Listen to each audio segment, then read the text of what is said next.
Welcome to another episode of Things You Didn't Know About the Holocaust. Today, I have a return guest that I'm very pleased to have with us. He's Jason Bell. He's a professor of philosophy at the University of New Brunswick in Canada. And he's the author, I'm going to give him a plug, of the nonfiction book Cracking the Nazi Code, The Untold Story of Agent 12, and the Solving of the Holocaust Code.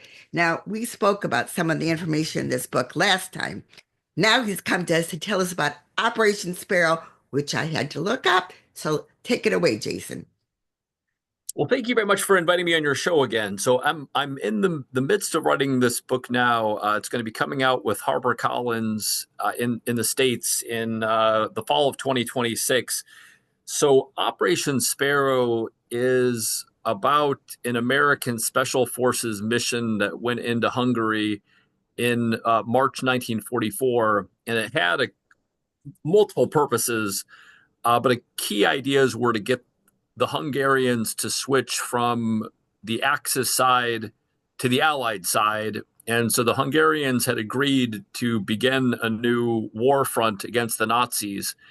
Other purposes were to distract Hitler away from the coming invasion of Normandy, France in June 6, 1944, Mm. to trick Hitler into thinking that the real invasion was going to be happening in Southeastern Europe. And another purpose of the mission was to help bring an end to the Holocaust. So Hungary had still not yet implemented the Holocaust. The German forces were still outside of the borders. The Allied planners knew that it was going to happen sooner or later. And so there was an effort to be able to split Hungary off before that happened. So it Okay, was, wait. please. This is my important question. Yep. So I know that the Nazis caught wind of this switch-roo possibility, which is why they went in the middle of March. So the event you're going to tell us about was before they went in or during they went in or what? It was before they went in. So Hitler's intelligence sources caught wind of the mission and assembled an army at the border, at Hungary's border. So over 100,000 soldiers waiting for the mission to go in so that Hitler would have a justification for the invasion. Mm. So the Sparrows went in the evening of March 15th. And then a couple of days later, early on Sunday morning, is when the Nazis crossed the border in the invasion of Hungary. So this is connected. That's what I wanted to know. And I know this sounds like a really ridiculous question, but where did the 100,000 troops come from? Where did he pull those troops in order to put them outside Hungary's border? I mean, Sure. So these were the troops were mainly pulled from places like France and Austria. So these were young men who had not yet seen fighting for the most part.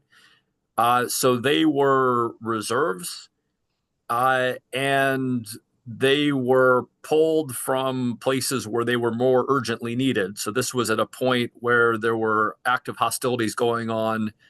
The Nazis were fighting democratic allied troops in Italy. They were fighting communist allied troops on the Eastern Front. And there was suspicion at that time that the D-Day attack would happen in France.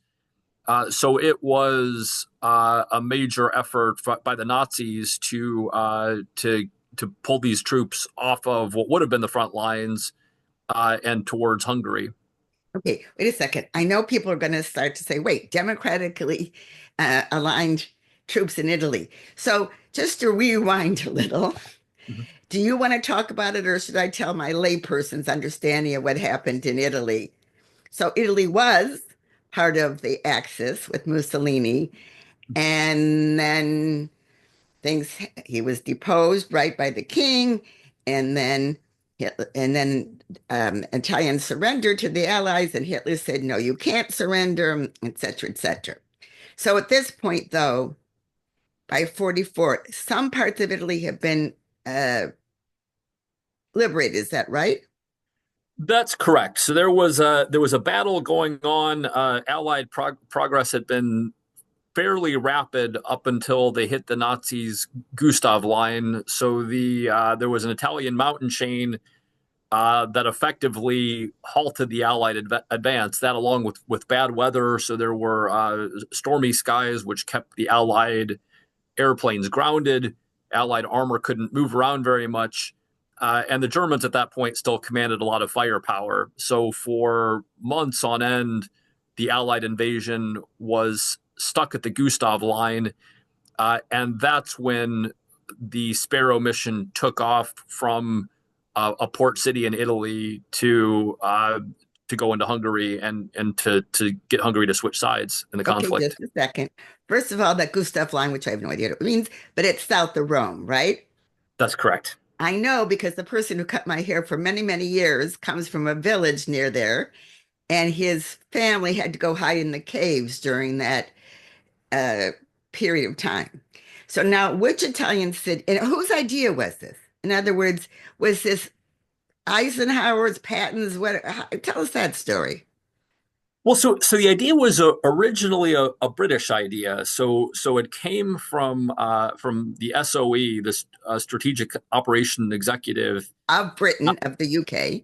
of the UK, and so they had effectively by September 1943 reached an agreement with Hungary to switch sides. So it Mm, was a formal informal agreement. It still needed the official signature of the Hungarian government. Hungary did not want to give its signature until the Western Democratic allies were closer to Hungary mm, because they wanted to surrender to the West and not to the communists. But then Stalin's spies found out about that and basically demanded of Anthony Eden, the foreign secretary, that Britain withdraw from its negotiations because they wanted Hungary in their sphere of influence. And so at that point, the British nixed it. They Anthony Eden, right around Christmas of '43, demanded that the mission be halted, and that is when America began pushing the mission on its own. So Alan Dulles, who was the head of OSS Bern in Switzerland, he later became the head of the CIA, already had very strong independent lines of intelligence into Hungary. So when the order came down that he could go ahead and began working on this mission, the order came from General Donovan with the approval of the U.S. State Department uh, and the U.S. Joint Chiefs of Staff that this mission could go forward. Uh, Dulles was the one who was sending the secret cables to his sources in Hungary in order to set up the reception committee for the American mission. okay, so wait, I'm going to reel back again. So in fall of 43, did Hitler hear about this attempt and then the pullback or just ignored it at that point? It's at this point, it seems as if Hitler had a big picture understanding that the prime minister of Hungary, Calais, wanted to switch sides. So he didn't know just how far this had advanced. But Hitler began threatening Hungary in 1943 that he brought Horthy, who was the admiral who was the regent of Hungary, Mm, the head of state of Hungary, to a meeting at Castle Klesheim in Austria and presented him with a dossier of what he said were intelligence reports about how Hungary's Democrats were trying to betray the Nazi cause. At that point, Horthy denied everything, refused to read the dossier, protected his Democratic administrators. It seems as if he had a fairly big picture understanding of what was going on, but Hitler. kept himself. Horthy, excuse Oh, me, Horty. had Okay, a I just fairly wanted to big make sure. I'm okay. Horty had a fairly big picture understanding, but he wasn't aware of the details, so he was being intentionally kept sidelined. It looks Oh, like so that when Hitler accosted him, he would be able to plausibly deny knowing anything. got it. Okay, got it. Um, So Hitler, during that 1943 meeting, was demanding that Horthy begin deporting Jews, and Horthy refused. Um, so already in 1943, Hitler had a picture that there were powerful government forces in Hungary who wanted to switch. It does not seem as if he knew the identity of the person Mm, who was conducting the lead of those negotiations. If that mission had gone forward, if Anthony Eden had not nixed it, at that point the Nazi troops weren't in place, and there's every reason to think that Hungary would have been able to comfortably switch sides in late 1943 without the imminent invasion happening. And so here I should say that the Hungarians knew that once they switched sides, an invasion would happen. Eventually, the Nazis were going to invade, but of course, you cannot invade instantly. It would have taken some weeks or months for the Germans to get the forces in place. So the difference of a few months uh, between when the British wanted to conduct the mission in late 1943 versus when the Americans were actually able to do so in March 1944 really was the difference between hundreds of thousands of Jews being killed or having survived. There's a much better chance that those 600,000 Jews who were eventually deported and murdered from Hungary would have survived if the British mission had been approved in late 1943. okay, okay. So wait, there's so many questions that I want to ask, including why Anthony Eden said no. But why did Horthy say no to Hitler about deporting the Jews?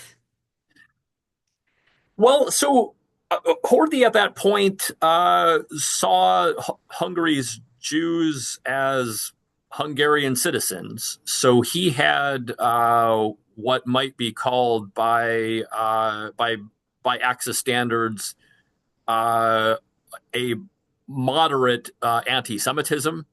So he wanted Hungarians to be eventually, in the very long run, to be able to get more of the jobs that Jews that right then were occupying.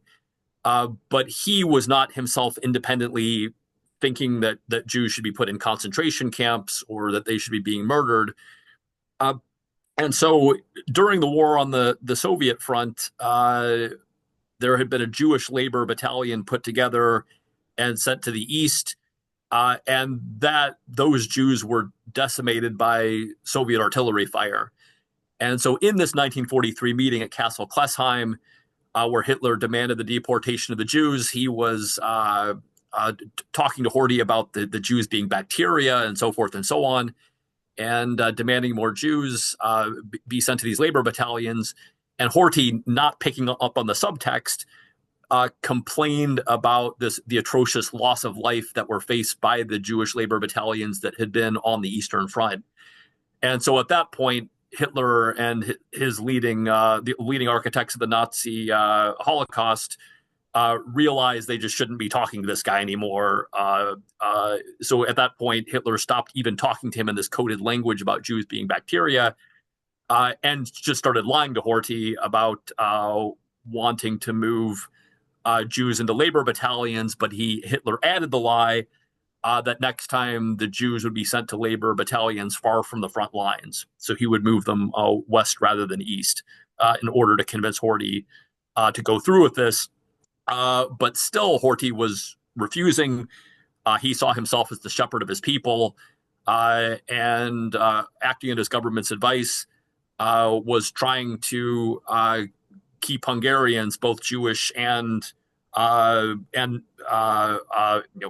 I guess that's the way that Hitler counted Hungarians, although it's hard to know exactly what Hitler was thinking. But Horthy, the regent of Hungary, wanted to protect his citizens, was kind of the long and the short of it. Okay, wait. Now I have another question.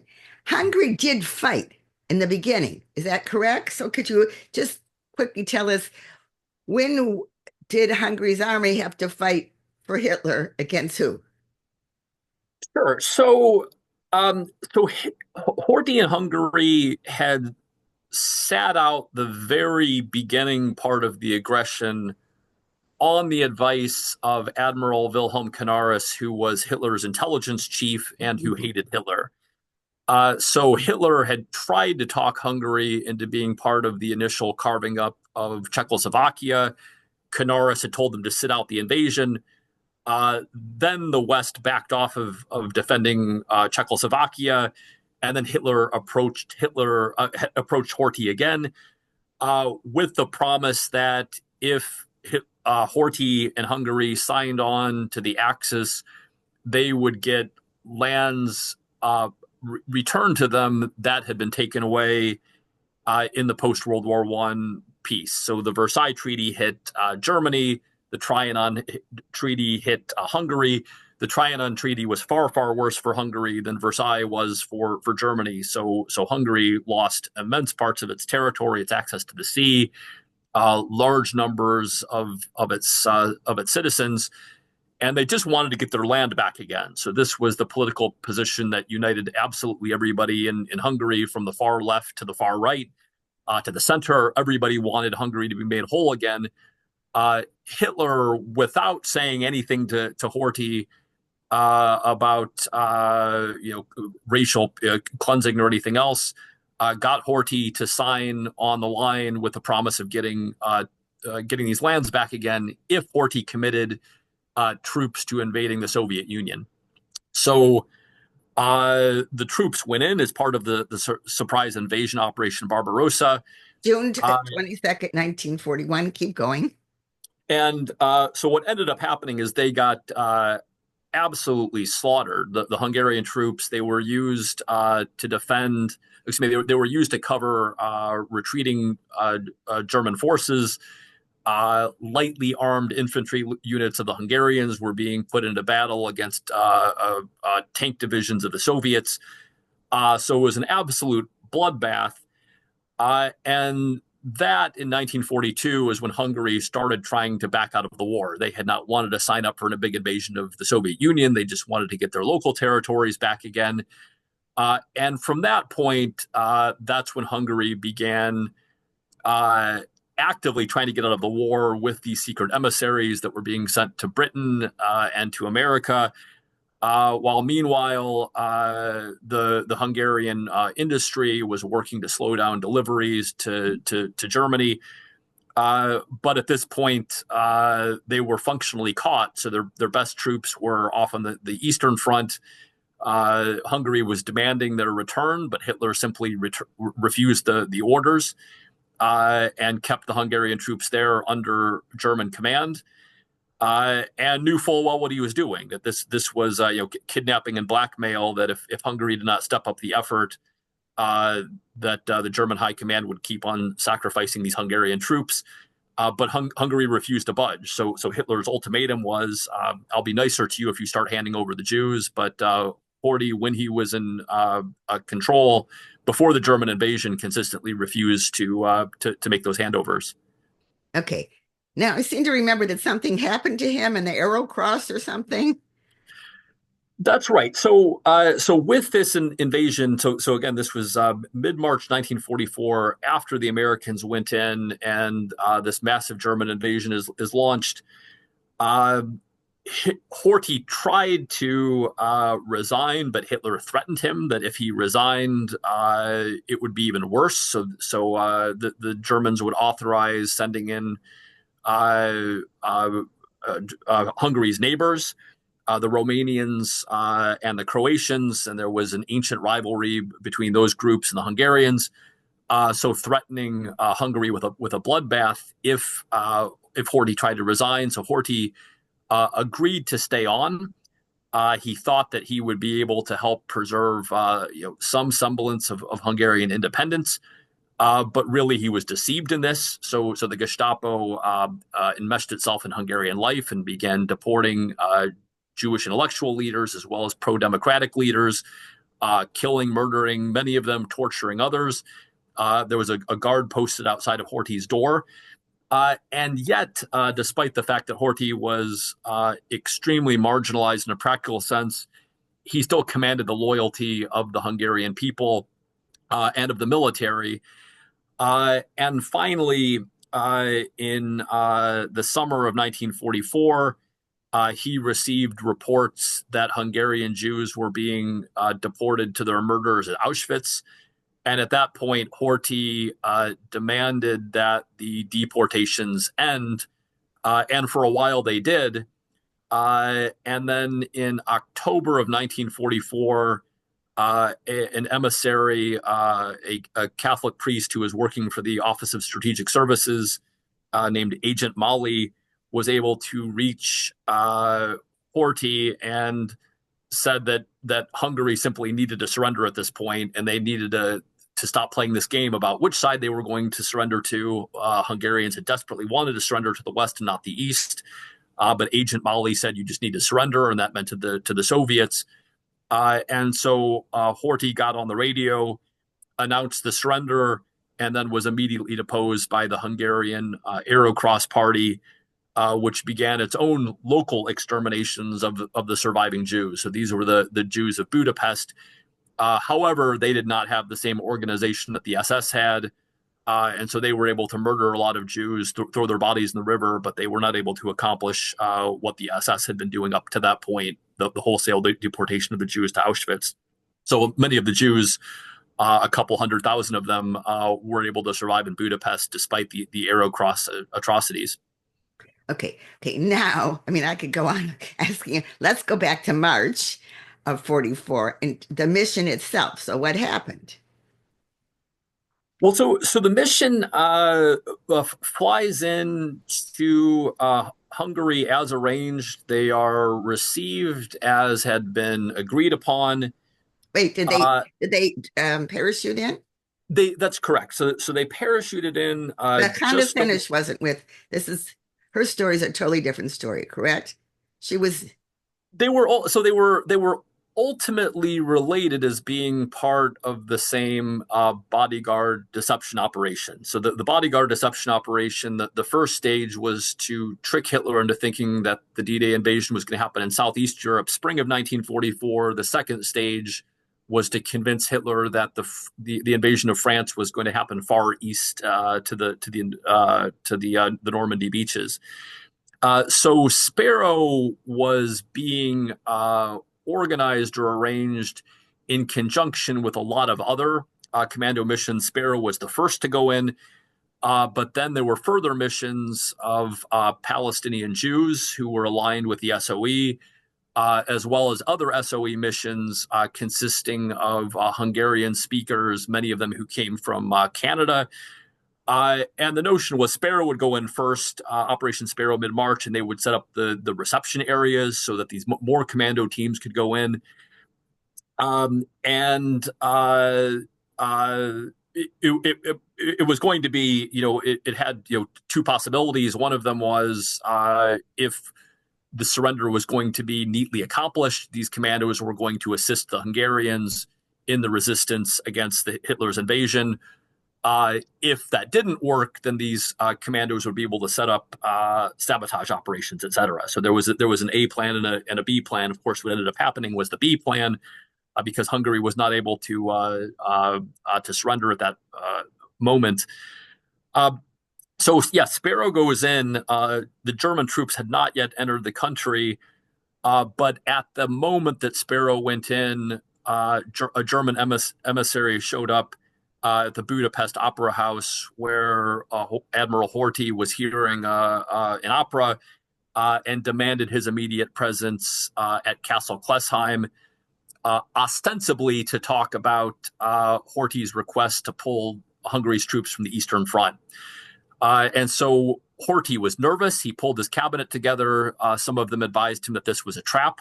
Others said, no, you should go to Austria in order to convince Hitler to withdraw these troops. Finally, Horthy agreed that he should go to Austria. And so as the Americans were being brought to Budapest to meet with him, Horthy was spirited out of the country secretly to Castle Klesheim, where it turns out he was kidnapped. So he was confronted with this ultimatum. He tried to leave. The Germans refused to let him leave, and began threatening him that if he did not sign the surrender document, handing over power to the Germans, that there was going to be a bloodbath in his country. The Germans promised him that that Hungary would be able to keep its own laws, that these German troops would go in just for a couple of weeks in order to make sure that the traitors were removed and then they were going to leave again. And Horthy, who was at this point well past his prime, and apparently was extremely hard of hearing and didn't have a memory. He apparently just kept on repeating the same thing again and again and again. It was very easy to deceive him. He decided that Hitler was telling the truth and signed the documents. And then went back to Hungary, found out that the Gestapo were arresting politicians and deporting people, and apparently spent a lot of his time crying and saying that the Germans had betrayed him, which of course they had. And I think if he had been a younger man at that point, or more in his prime, he would have seen the signs a lot earlier. So wait, so Hungary actually signed to surrender to Germany.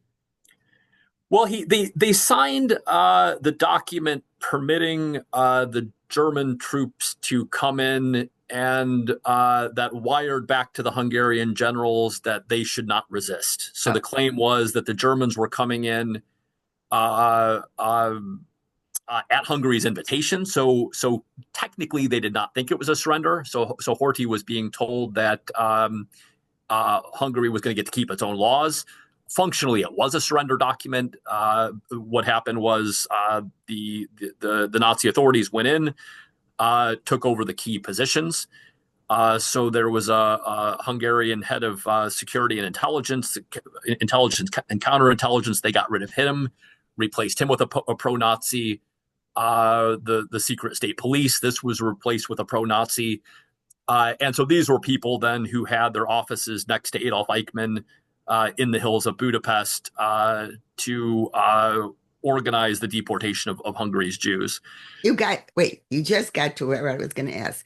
Where does Eichmann? I knew that he spent, this time in Hungary. When did he arrive in the country? So he was part of the initial planning. So it had already been decided that he was going to go in. So this was thought through. Hitler had been was angry for years about the surviving population of Jews in Hungary. So the SS troops went in as part of the initial invasion force in mid-March. I don't know the exact date Eichmann arrived. I believe it was within a couple of weeks. Oh, okay, Uh, that's what I wanted. Yeah. and so he was so Eichmann. So the Gestapo and the SS took up residence in luxury hotels designed by Jews on the Buda side of the river. So Adolf Eichmann was at the Majestic Hotel. The Gestapo was at the Mirabel Hotel next door, closely collaborating with the Hungarian Gestapo chiefs who had been appointed by the Nazis and the German SS leaders who had been personally appointed by Hitler to militarize Hungary's police forces and organize them for the deportations. So that these troops that had been the German troops that had gone on as part of the initial invasion could go fight on the Soviet front. So not a lot of those German troops remained in Hungary. Most of the deportations were conducted with SS supervision by these Gestapo-aligned Hungarian secret police troops, which had a few months earlier been under the leadership of anti-Nazis, but were replaced by pro-Nazis.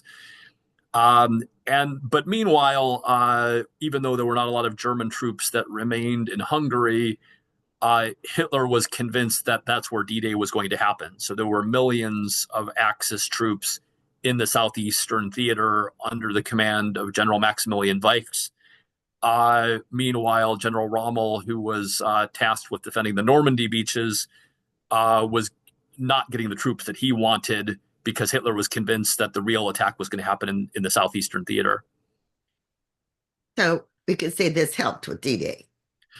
It absolutely did. So that this was the understanding of Operation Bodyguard. So Bodyguard was created by Winston Churchill as a deception operation to cover D-Day. because Churchill saw what happened at the Dieppe invasion, where the Germans were prepared, and it turned into a slaughter for the Allies. Uh, This led to Dunkirk. So that uh, this was the Dieppe invasion. So Dunkirk was earlier. So the Dieppe invasion was Canadian, British, American invasion of France. I believe in 1942. That was absolutely decimated by the German defenders. hmm, So this was the I, first attempt. I had no See, idea there was a first attempt. it was sort of a proof of concept attempt. So the idea that that this a sea landing could be attempted, it was designed to show that a sea invasion was possible. It was also designed to seize Nazi radar devices. Um, there actually is some evidence that there was success on the intelligence front of getting Nazi devices, but the cost in human lives was absolutely atrocious. There was just bodies floating in the water. Thousands of Allied troops were captured, and Churchill knew that that could not be done again. There needed to be a deception operation to cover this.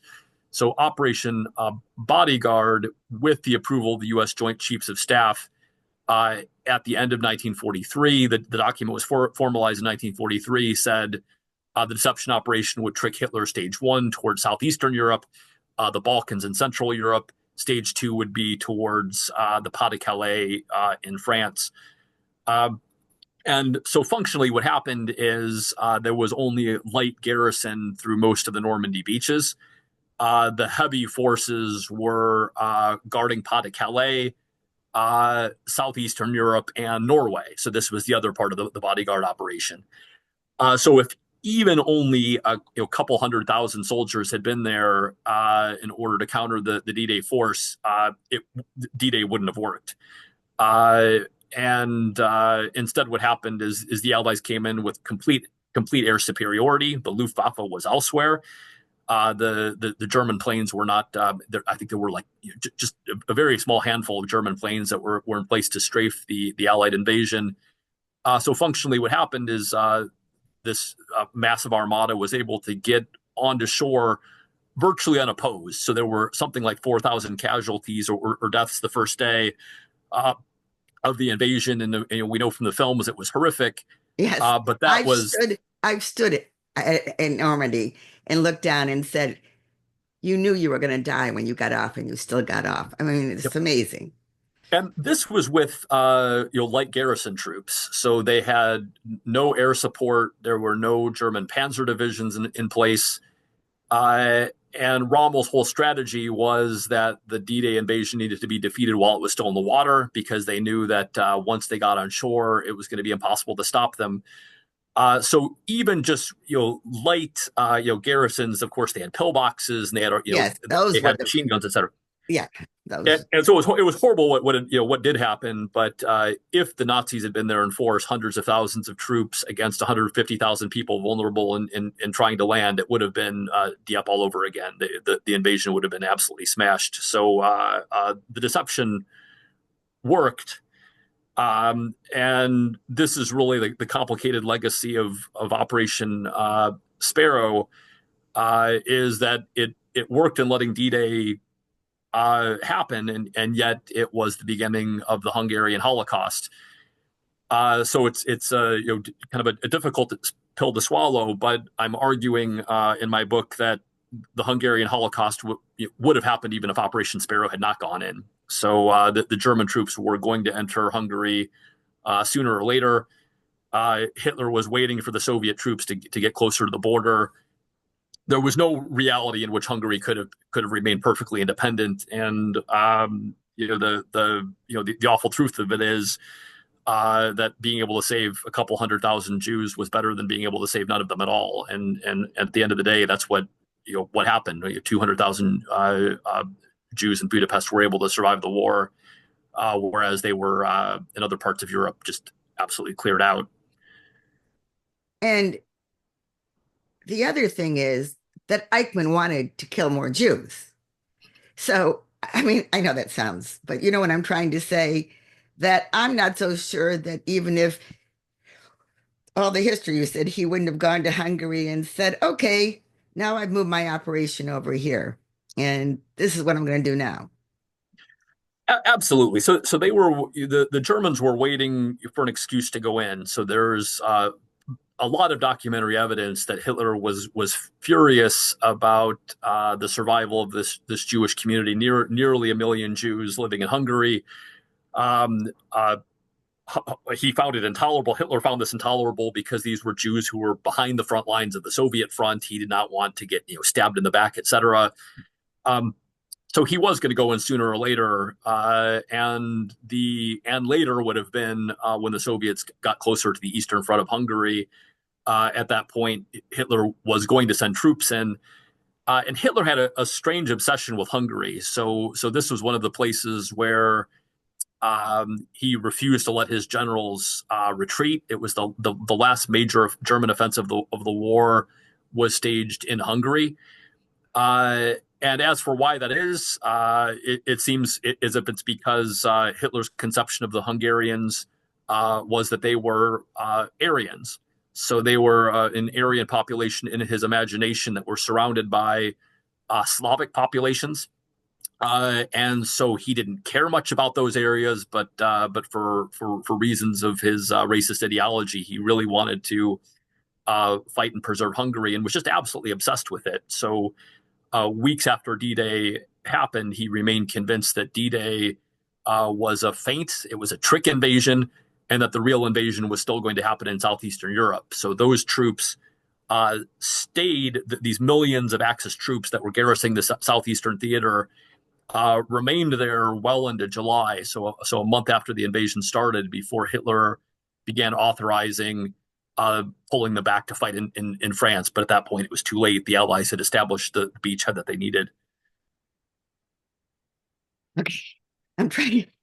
I mean, I've seen the memorial that's heartbreaking on the Pest side of the Danube River, of the shoes, where they were just three people tied together, not to waste bullets, one person shot, and then all three pushed into the river. But then there's also the story, which we won't go into now, of the safe houses in Wallenberg. And I mean, Hungary, I think, doesn't get the attention that it should. I don't know if the word is should in terms of history. And the other thing is that when I go back, because one of my interests is to go back, I believe in Daniel Mendelsohn's expression that World War I to World War II was really the second 30 Years' War in Europe, that Hitler was born in Austria. And before World War I, it was the Austro-Hungarian Empire. And that may have affected how he looked at Hungarians. And Absolutely. So yeah, the Hungarian military high command was chock full of people who were ethnically German. And because of the structure of the Austro-Hungarian Empire, with Austria in the lead position, in order to advance far in the military in Hungary, you needed to be able to speak German. So of course, it was ethnic Germans right. who were in these positions of authority. Um, and so that was a lot of the problem, was that the Hungarian government was ethnically Hungarian. They were wanting to preserve their own Wait, interests, and wait, ethnically German, you mean? oh, excuse me. No, No, wait. the democratic population was ethnically Hungarian. The Oh, the military Democratic. leaders. Sorry, I didn't mean to. I'm just getting confused. Okay. So the Hungarian military was largely pro-German, and so part of this long drawn out process of trying to surrender was that 42, 43, 44 was that Hungarian democracy was on board with surrendering to the Allies before the military was. And even when the Hungarian military eventually came on board, so the chief of staff signed off on this, the chief of intelligence signed off on it, they were deeply infiltrated by pro-Nazi agents, and that's when Hitler began learning everything. So that was the when the British negotiations had been going on, it was primarily with Hungary's democratic governance. That's where the Americans started out, but they realized that they needed to approach the military because the military was functionally independent, and that's when when this became riddled with Nazi spies and Hitler began knowing in a really close, detailed way that Hungary was planning on switching sides and joining the Allies. Okay, so as we come close to the end, okay, when was Budapest liberated, and what happened to the Sparrow soldiers who's parachuted in? So Budapest was finally liberated in 1945, and now I there was actually, let me just look this up on my computer. Um,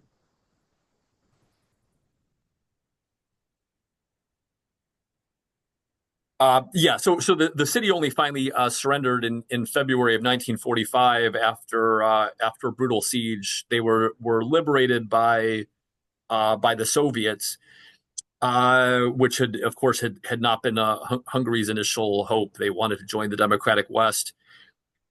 What happened to the Sparrows, and this is really kind of the upshot of my book, is they were captured in Budapest. They were brought to various Nazi prisons in Belgrade and in Berlin and in Hungary, and subjected to torture to try to find out where the invasion was going to happen.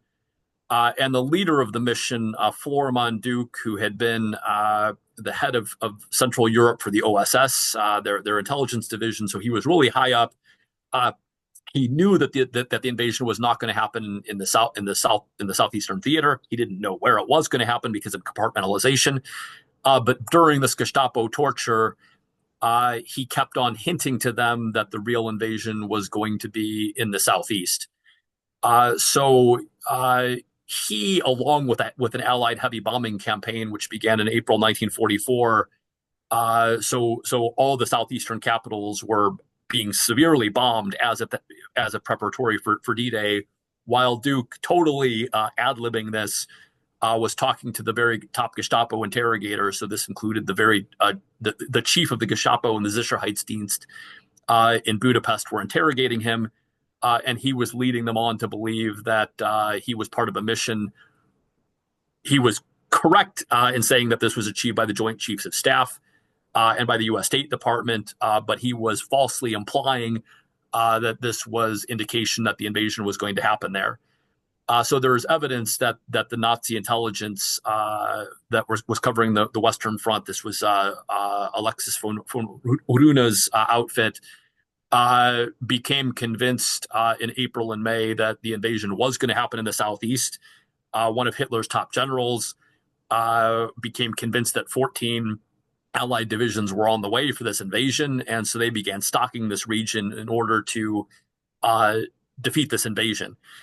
And so this is all present in the documentation, and yet it's just virtually unknown.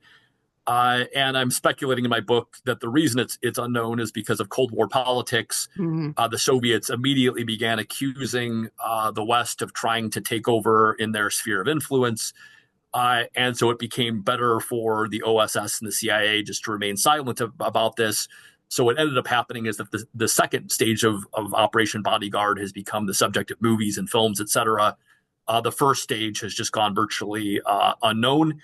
And it's because that second stage was being popularized in the 1960s and the 1970s in France, where it was totally safe in democratic territory. So they trumpeted the intelligence successes there. Whereas the first stage was at least as successful, and arguably even more successful because Budapest is a lot further away from Normandy than Pas de Calais is. Okay, my head is spinning with this fascinating discussion. So, is there anything that you'd like to just, I don't know, tell our audience or encourage them to learn more about, or what are your, what would you say? Yes, I think it's I'd encourage people to look at the history of Hungary and this really bizarre way in which they were involved in the war. So there's an excellent biography of Hungary by a historian, C.A. McCartney. It was written in the 1950s, but Hungarian historians love it to this day. really showing all the complex motivations that led them to join with Hitler. And none of them had anything to do with hating the Jews. It was all about this obsession with the Trianon Treaty. So I think it's a story that's largely been overlooked. The Hungary of heroism, Hungary's heroism after the serious blunder of making a deal with the devil to get their local lands back again, to try to be able to reassert their independence, and negotiating with the British and the Americans when they knew full well that that was going to mean a Nazi invasion. And so I think it's just a remarkable story about an underdog country that had a couple 100,000 troops to Hitler's millions and millions, who were willing to fight Hitler, and what that meant, and the kinds of intelligence connections that were established. As the Soviets came in, the Americans, the British had some top shelf intelligence sources in Hungary. And that's the place where the Cold War functionally ended. So the Hungarians were the first to pull the plug on the Iron Curtain. The Poles followed, and this was a group of people who had never surrendered. So I think it's just a fascinating story about a brave little people, and by little I mean population wise, not stature, but people who are willing to just keep fighting. And I think it's a real story of heroism. There were some evil Hungarians who participated in the Holocaust, but those were personally appointed by Hitler. Those were not appointed, indigenously by the Hungarian leadership themselves. So there was absolutely evil that happened there. Hungarians participated in it, but the national body politic of Hungary was pro-Jewish and fought to save the Jews. And I think that's something worth being proud about as a nation. That's why I wanted you on the show to talk about this because I know that Hungary just doesn't get credit for its difficult position. The caught between a rock and a hard place, is that the expression? And how they tried in many cases to do the right thing. So I thank you so much for sharing this information. Uh, you'll let us know when the book is out, and maybe we can discuss more of it then. And as I end every show, I say, please, may the memory of the victims and those who tried to save them be a blessing forever.